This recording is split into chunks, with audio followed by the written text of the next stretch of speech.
Black Jungle. Thank you for 5 Brazilian reais. Any ESCs out there with Optocoupling? Wow, that's a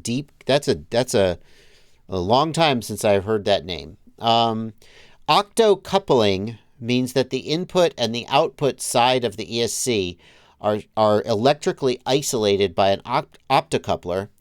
An optocoupler or optical coupler is a device that, well, circular definition.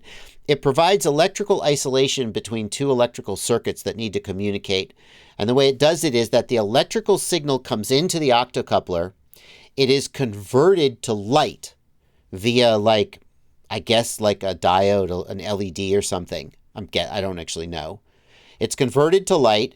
It is transmitted to a light-sensitive sensor. And then it is converted back to electricity on the other side. And it completely prevents electrical noise, like electrical noise from the motors. It would completely prevent that electrical noise from getting into your system. That's not true, because the frame is usually grounded and the motors are grounded to the frame. So you would still have a common ground. So it probably wouldn't completely prevent the electrical noise.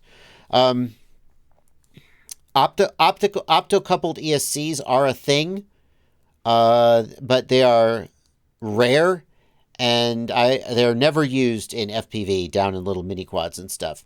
Now, if you go back far enough, there were ESCs that advertised themselves as being optical ESCs, optocoupled ESCs. This was a misnomer. Back in the day, ESCs used to have a 5-volt regulator on them to power your flight controller and your servos. And because flight controllers didn't have 5-volt regulators. Why not? Well, just history.